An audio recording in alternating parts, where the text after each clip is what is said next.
د پنځلسې په شپه باندې سل واره قل هو الله احد ووایي هر څوک که نري که ښځه سل واره قل هو الله احد دغه ذکر دې وکړي در پایه الله صمد لم یلد ولم یولد ولم یکن له کفوا احد اله العالمین به در هغه ساعته پورې مړ نه کړي چې سل ملائکې به د لپاره بخښه وغواړي چې سهار راکښېني په دغه شپه باندې سل ملائکې به ورته ولاړې وي دیش ملائکې به خواست کوي اله العالمین جنت ورکې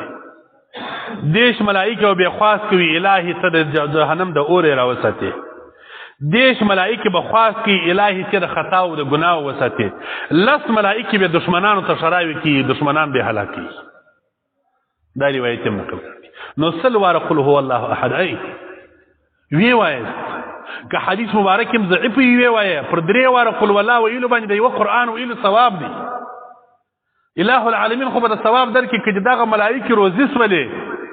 خو الله بلا کوي په دغه ملائکو دعا در نصیب کړي که د ملائکو دعا نه سول روزي نفس د ثواب خو نه وځي خو الله به ثواب باندې درکړي خو درې واره قل والله ویل د یوه قرآن ثواب لري سل واره قل هو الله احد ووایه څومره ثوابي صحابي مبارک په هر لمانځه کې قل هو الله احد وایه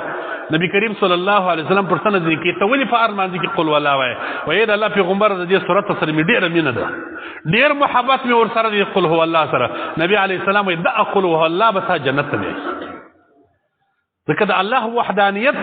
په ټول قرآن کې په یوه صورت کې دومره ډېر نه دی ذکر شوی لکه په قل هو الله احد کې چې دومره ذکر دی دا به د جنت ته بیایي دا د قل والله محبت به د نبي علیه السلام جنت ته بیایي په ورځ د آخرت به در باندې مرشتې وي الله جل جلاله ته به وایي زه ستا د قرآن صورت یم که نه اله العالمین به وایي وایي چې زه ستا د قرآن صورت یم دغه بنده زه ویلم